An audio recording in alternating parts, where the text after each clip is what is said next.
Happy birthday to you. Happy birthday to you. Happy birthday, dear Alfie. Happy birthday to you.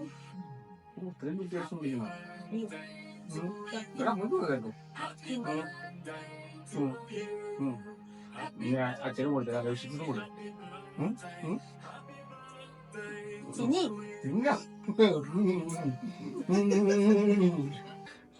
Alfie, ഇന്നത്തെ ദിവസം 2025 ജനുവരി 26. ഇന്നത്തെ ദിവസത്തിന്റെ പ്രത്യേകത എന്താണ്? എന്റെ ബർത്ത്ഡേ ആണ്, റിപ്പബ്ലിക്സ് ഡേ. എത്രാമത്തെ ബർത്ത്ഡേ ആണ് ആൽഫിയുടെ ഇന്നത്തെ? എന്റെ 13ാമത്തെ ബർത്ത്ഡേ. 13ാമത്തെ ബർത്ത്ഡേ ആണ്. ഇത് നമ്മൾ എവിടെയാണ് ആഘോഷിച്ചത്? ഇത് നമ്മൾ സ്വീഡനിലാണ് ആഘോഷിക്കുന്നത്. ഇതിനു മുമ്പ് ആൽഫി പല രാജ്യത്ത് ജീവിച്ചിട്ടുണ്ട്. ഏതൊക്കെ രാജ്യങ്ങളിൽ ജീവിച്ചിട്ടുണ്ട്? ഞാൻ സ്വീഡൻ, സ്കോട്ട്ലാൻഡ് വിസിറ്റ് ചെയ്യാനായിരുന്നു. പിന്നെ എന്റെ ഹോംലാൻഡ് ഇന്ത്യ, പിന്നെ ദുബായിൽ ജീവിച്ചിട്ടുണ്ട്. ആദ്യത്തെ ബർത്ത്ഡേ, ഈ ഒന്നാമത്തെ രണ്ടാമത്തെ ബർത്ത്ഡേ ഒന്നും ആർക്കും ഓർമ്മ ഉണ്ടാവില്ലോ. ആദ്യത്തെ ബർത്ത്ഡേ ഓർമ്മയുള്ള ബർത്ത്ഡേ എന്നാണ്? എനിക്ക് 5ാമത്തെ ബർത്ത്ഡേ നല്ല ഓർമ്മയുണ്ട്. അത് അന്ന് എന്ത് പഠിക്കാൻ ആൽഫി? അന്ന് ഞാൻ എന്ത് പഠിക്കുമായിരുന്നു? ദുബായിലായിരുന്നു. ഞാൻ പ്ലേ സ്കൂളിൽ എന്തോ ആയിരുന്നു. പ്ലേ സ്കൂളിലായിരുന്നു. ആ ബർത്ത്ഡേ നന്നായിട്ട് ഓർമ്മയുണ്ടോ? നല്ല. എന്റെ അമ്മ ഉണ്ടായിരുന്നു, അമ്മയുടെ ചേച്ചി, അമ്മയുടെ മകൻ, അമ്മയുടെ ചേച്ചിയുടെ മകൻ, ചേച്ചി ആൻഡ്രി. എന്തായിരുന്നു കേക്കൊക്കെ മുറിക്കായിരുന്നു? എന്താ? കേക്ക് മുറിച്ചു. എനിക്ക് ഓർമ്മയില്ല എന്താ സമ്മാനം കിട്ടിയെന്ന്. പക്ഷെ നല്ലതായിരുന്നു. ഭക്ഷണം കഴിക്കാനൊക്കെ പോയോ? എന്നാണ് തോന്നുന്നു. പുറത്തോടെ പോയെന്ന് തോന്നുന്നു. അപ്പാർട്ട് ബിൽഡിംഗിൽ എന്തോ സെലിബ്രേറ്റ് ചെയ്യുന്നുണ്ട്. അപ്പൊ 5 കഴിഞ്ഞപ്പോ 13. ഇതിന്റെ ഇടയ്ക്കൊരു 8 ബർത്ത്ഡേ കടന്നു പോയിട്ടുണ്ടല്ലോ. അത് കഴിഞ്ഞിട്ട് ഇമ്പോർട്ടന്റ് ആയിട്ട് എന്ന് തോന്നിയ ബർത്ത്ഡേ എന്താണ്? ഇമ്പോർട്ടന്റ് അല്ല, തന്റെ ഓർമ്മയില് അവിസ്മരണീയമായിട്ട് മറക്കാൻ പറ്റാത്ത രീതിയിലുള്ള ബർത്ത്ഡേ? 6ഉം 7ഉം ഓർമ്മയില്ല. പക്ഷെ 8, ചിലപ്പോ 9. അത് 9 ഞാൻ നാട്ടില് കേക്ക് എന്റെ അമ്മയുടെ മൂത്ത ചേച്ചിയുടെ മോളാണ് ഉണ്ടാക്കിയത്. അലീഷ ചേച്ചി ഇന്ത്യയിലെ 9ാമത്തെ ബർത്ത്ഡേ. അപ്പൊ ആവശ്യത്തിന് ആൾക്കാരുണ്ടായിരുന്നു നാട്ടിലേക്ക്. അപ്പൊ അത് നല്ല ബർത്ത്ഡേ ആയിരുന്നു. ഗിഫ്റ്റ് എനിക്ക് ഓർമ്മയില്ല എന്താ കിട്ടിയ. ഉടുപ്പൊക്കെ ആയിരുന്നു ഗിഫ്റ്റ്. നല്ല ബർത്ത്ഡേ ആയിരുന്നു. 9ാമത്തെ ബർത്ത്ഡേ. പിന്നെ 10, 11, 12 10 സ്വീഡനിലാണെന്ന് തോന്നുന്നു. കാരണം 10 പെരുമ്പാവൂരല്ലോ തന്നെ. ഇപ്പൊ 11 കൂടെ ആയിരിക്കും. 11, 12, 13 ഇവിടെയാണ്. പിന്നെ ഞാൻ കൂടെ ഉണ്ടല്ലോ, കുറെ ഓർമ്മ ഉണ്ടല്ലോ. പിന്നെ ആൽഫിയുടെ ഏത് ക്ലാസ്സിലാണ് പഠിക്കുന്നത്? ഞാനിപ്പോ സ്വീഡനിലെ 6ാം ക്ലാസ്സിൽ. 6ാം ക്ലാസ്സിലാണ്. എങ്ങനെയുണ്ട് ഇവിടുത്തെ ക്ലാസ്സും നാട്ടിലെ ക്ലാസ് രീതികളായിട്ട്? നല്ല ഡിഫറൻസ് ഉണ്ട്. എന്ന് വെച്ചാൽ നമ്മുടെ സ്വീഡൻ എന്ന് പറയുമ്പോ അവരാണ് നമ്മുടെ. അതൊരു ഇതാണ്. ആൽഫി ദുബായിൽ പഠിച്ചിട്ടുണ്ട്, കേരളത്തിൽ പഠിച്ചിട്ടുണ്ട്, സ്വീഡൻ പഠിച്ചിട്ടുണ്ട്. ഏതാണ് ഇഷ്ടം തോന്നിയത്? ദുബായിൽ ഞാൻ പ്ലേ സ്കൂളിലല്ലായിരുന്നു, അതുകൊണ്ട് കാര്യമായിട്ടൊന്നും ഇല്ല. നാട്ടിലൊക്കെ. പക്ഷെ സ്വീഡൻ നല്ല ഡിഫറൻസ് ഉണ്ട്. അതാണെങ്കിൽ അവരെ നമ്മളെ സ്വിം ചെയ്യാൻ പഠിപ്പിക്കും. പിന്നെ അവിടെ പഠിക്കുക മാത്രമല്ല മറ്റു കാര്യങ്ങളിലും കൂടി കോൺസെൻട്രേറ്റ് ചെയ്യുന്നു അല്ലേ? നാട്ടിൽ വെറുതെ പുസ്തകത്തിലെ കാര്യങ്ങൾ മാത്രം കാണാപ്പാടം പഠിപ്പിക്കുക, എങ്ങനെയാണ്? നാട്ടില് പിന്നെ പുസ്തകം, പിന്നെ PT ഇത്രയല്ലേ ഉള്ളൂ. പക്ഷെ ഇവിടെ എന്ന് പറഞ്ഞാൽ പിന്നെ പുതിയ ലെസൺസും ഉണ്ട്. ഭക്ഷണം ഉണ്ടാക്കുന്ന ലെസൺസ് ഉണ്ട്. പിന്നെ 6ാം ക്ലാസ്സിലുണ്ട് ഭക്ഷണം ഉണ്ടാക്കുന്ന ലെസൺസ്. പിന്നെ മരങ്ങൾ ഉണ്ടാക്കുന്ന, ഇപ്പൊ തന്നെ മരങ്ങൾ ക്ലാസ് ഉണ്ടാക്കിയതാണ്. മരത്തിന്റെ കയ്യിലല്ലേ? യെസ്. ഇത് 30/5/24 ഉണ്ടാക്കിയതാണ്. ഡേറ്റ് ആണ്. ഈ സ്റ്റൂളും അവിടെ ഉണ്ടാക്കിയതാണ്. 2 കഴിഞ്ഞ വർഷം. ഇതൊക്കെ ഉണ്ടാക്കാനായിട്ട് സാർമാര് നമ്മളെ ഹെൽപ്പ് ചെയ്യോ അതോ? അവര് ഹെൽപ്പ് ചെയ്യും. ഇൻഷീനുള്ളത് അവര് ഹെൽപ്പ് ചെയ്യും. പിന്നെ ഇതൊക്കെ ഫോർ എക്സാമ്പിൾ ഇത് 2 പീസായിരുന്നു. നമ്മള് ഇങ്ങനെ ഗ്ലൂ ചെയ്ത് നല്ലപോലെ ഇറുക്കി പിടിപ്പിച്ച് സ്ക്രൂ ഡ്രൈവർ ഒക്കെ ഇട്ട് ഇത് ചെയ്യാൻ തന്നെ എനിക്ക് 2 മാസം എടുത്തു. കാരണം ആഴ്ചയിൽ ഒരു ദിവസം ഉള്ളൂ. പിന്നെ എനിക്ക് ഇത് മരത്തിൽ ഉണ്ടാക്കുന്ന ദിവസം. ഇത് നൂലുണ്ടാക്കുന്ന ക്ലാസ്സിലുണ്ടാകും. ഇത് വിവിധ ആൾക്കാരാണ് പഠിപ്പിക്കണം. ഇത് പഠിപ്പിക്കണ അത് ഞങ്ങളുടെ ഒരു സാറാണ്. ഇത് 2 പഠിച്ച മോർത്തൻസ് പേര്. പിന്നെ ഇത് അനീക്ക ടീച്ചറാണ്. ഇതൊരു സാറാണ് പഠിപ്പിച്ചത്. അപ്പൊ ഇവിടത്തെ സ്കൂള് തനിക്ക് ഇഷ്ടമാണ്? ഇവിടത്തെ സ്കൂളിൽ എനിക്ക് കുറച്ച് എക്സ്ട്രാ നോളേജ് കാരണം പിന്നെ നമ്മുടെ ഫ്യൂച്ചറിലുള്ള ഇത് കണ്ടോ, അപ്പൊ നമുക്ക് ഫ്യൂച്ചറിലൊക്കെ ഉപകാരപ്പെടും. ഉം. ഇപ്പൊ നമ്മൾ ഉണ്ടാക്കാൻ പഠിച്ചോണ്ട് ഫ്യൂച്ചറിൽ ഉപകാരപ്പെടും. ഉം. മനസ്സിലായി? ഇപ്പൊ നമുക്ക് നാട്ടിൽ ഹാൻഡിൽ അങ്ങനെയില്ല. ചെയ്യാം. നമ്മള് ഹാൻഡിൽ ചെയ്യാം. എന്തെങ്കിലും വീട്ടിലെന്തെങ്കിലും അത്യാവശ്യം ഉണ്ടെങ്കിൽ നമുക്ക് ചെയ്യാൻ പറ്റും. പിന്നെ ലൈഫ് സ്കിൽസ്, സ്വിമ്മിങ്, പിന്നെ അതിന്റെയൊക്കെ. ഓക്കെ, അത് അമ്മോട് ഉപകാരപ്പെടുത്താറുണ്ടോ? ഇതൊക്കെ ആൽഫിനെ കൊണ്ട് വല്ല പണിയൊക്കെ എടുപ്പിക്കാറുണ്ടോ വീട്ടില്? ഞാൻ സഹായിക്കും. ഉം. ഞാൻ സഹായിക്കും. പിന്നെ ഇതൊക്കെ ഉപയോഗപ്പെടുത്താറുണ്ട്. ഇതാകുമ്പോ ഉപയോഗിക്കും, ഓർമ്മയ്ക്ക് വെച്ച് ഉം. നല്ലതാണ്. ഉണ്ടാക്കിയ സന്തോഷമുണ്ട്. ഉം. Nice result. പിന്നെ ആൽഫിയുടെ ലൈഫിൽ ആൽഫിനെ ഇപ്പൊ 13 വയസ്സായിട്ടുള്ളതൊക്കെ സ്വാധീനിച്ചിട്ടുള്ള വ്യക്തികളാണ്. സ്വാധീനിക്കുക, ഇൻഫ്ലുവൻസ് ചെയ്തിട്ടുണ്ട്. അവരെ കണ്ടിട്ട് അവരോടെ പോലെ നമുക്കൊരു ആവണമെന്ന് തോന്നിയിട്ടുള്ള ആൾക്കാരായിരിക്കും. അവരെ പോലുള്ള ആൾക്കാർ സർപ്രൈസ് ആയിട്ടുള്ള ഇങ്ങനത്തെ നമ്മളായിട്ട് ഇടപഴകുന്ന ആൽഫിയുടെ ജീവിതവുമായിട്ട് ബന്ധപ്പെട്ട ആൾക്കാരെങ്കിലും ഒക്കെ ആൽഫിനെ ഇൻഫ്ലുവൻസ് ചെയ്തെന്നു. സർപ്രൈസ് അല്ല, ഇൻഫ്ലുവൻസ് ചെയ്യാം. ഓ കൊള്ളാലോ, അങ്ങനെ നമുക്ക് ആവണമല്ലോ തോന്നിയിട്ടുള്ള വല്ലതുണ്ടോ? എന്റെ ബർത്ത്ഡേ വന്നിട്ടില്ല, പക്ഷെ ബർത്ത്ഡേക്ക് അങ്ങനെ ഒരാളെ എനിക്ക് തോന്നിയിട്ടില്ല. അല്ല, ജീവിതത്തില് ഞാൻ പന്ത് കളി ഇഷ്ടമുള്ള ആളാണ്. അപ്പൊ എനിക്ക് ഒരു ഫേമസ് ഫുട്ബോളർ റൊണാൾഡോ, എനിക്ക് അയാളുടെ മെന്റാലിറ്റി ഇഷ്ടമാണ്. നല്ല ഹാർഡ് വർക്ക് ചെയ്യും.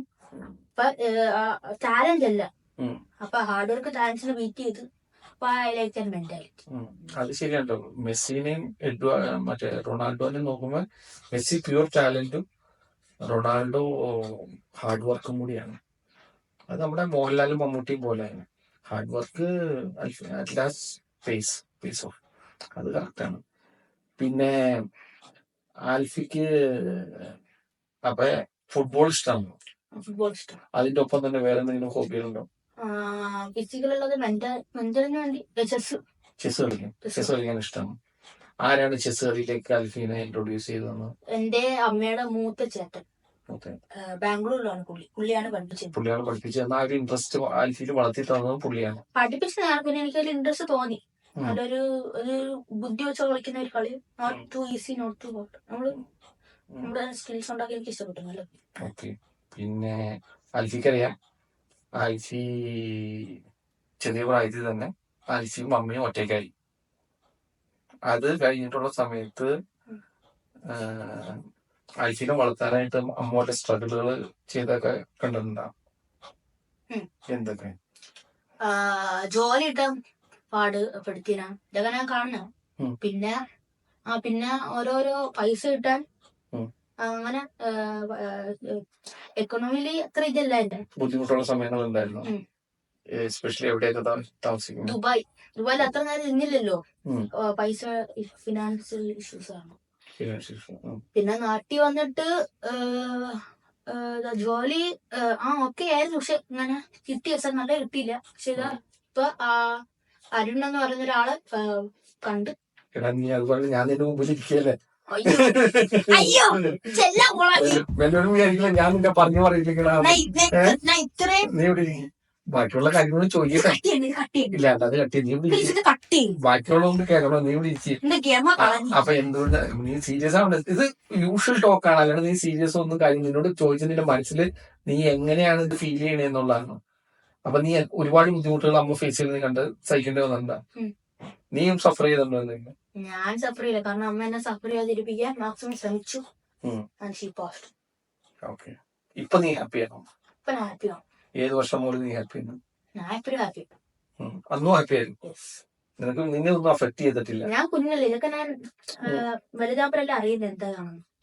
നീ ഏത് പ്രായത്തിലാണ് അറിഞ്ഞത് ഇങ്ങനെയുള്ള വിഷയങ്ങളൊക്കെ ലൈഫിൽ? കണ്ടത് ആ പ്രായത്തിലൊക്കെ ആയിരിക്കും, 5. പിന്നെ ഇത് മെച്ചുറായി വളരുമ്പോ ഒരു 9 വയസ്സൊക്കെ ആകുമ്പോഴേക്ക് അറിയുന്നു. നിന്റെ അച്ഛനും അമ്മയും സെപ്പറേറ്റ് ആയിരുന്നുണ്ടോ? പിന്നെ വേറൊരു കാര്യം, നിന്റെ അമ്മയുടെ ജീവിതം അല്ലെങ്കിൽ നിങ്ങളുടെ ജീവിതത്തിലേക്ക് ഞാൻ വന്നപ്പോൾ നിനക്ക് എന്തെങ്കിലും സംശയങ്ങൾ ഉണ്ടായിരുന്നു? സംശയമൊന്നുമില്ല.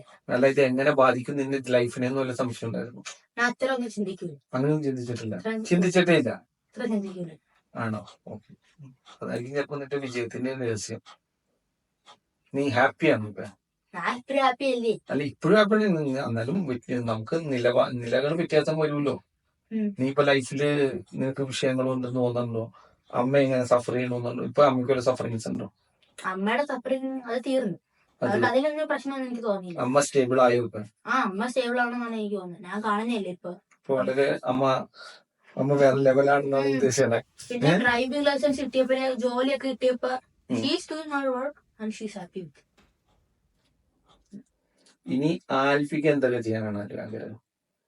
എനിക്ക് ഞാൻ പറഞ്ഞില്ലേ ഞാൻ ഫുട്ബോൾ ഇഷ്ടപ്പെടുന്ന ഒരാളാണ്. അപ്പൊ ഞാൻ കുഞ്ഞിലെ ഫുട്ബോൾ ഇഷ്ടപ്പെട്ടപ്പോ ഫുട്ബോൾ പ്ലെയർ ആവണമെന്നായിരുന്നു ആഗ്രഹം. പിന്നെ എന്റെ പാരന്റ്സ് പറഞ്ഞ് ഫുട്ബോൾ നമുക്കൊരു ഹോബി ആയിട്ട് എടുക്കാൻ പറ്റൂലെന്ന്. പക്ഷെ കളിച്ചു വെച്ചു ഹോബി ആയിട്ട് എടുക്കല് സൈഡായിട്ട് വെച്ചു. അപ്പൊ മെയിൻ ആയിട്ട് എന്തെങ്കിലും വേണമെന്ന് പറയും. അപ്പൊ ഞാൻ ഇങ്ങനെ ഉള്ളത് ഞാൻ ഫുട്ബോള്, ചെസ്, മാത്ത് ഗുഡ് ആണ്. ഇതിലൊന്ന് എല്ലാം എനിക്ക് പ്രിഫർ ആയി വന്ന ചോയ്സ് കോഡിംഗ് ആണ്. കോഡിങ് നല്ല പോസിബിലിറ്റി ഉള്ളതാണ് കേട്ടോ. ആർട്ടിഫിഷ്യൽ ഇന്റലിജൻസും കോഡിംഗ് ഒക്കെ നല്ല പോസിബിലിറ്റി ഉള്ള മേഖലയാണ്.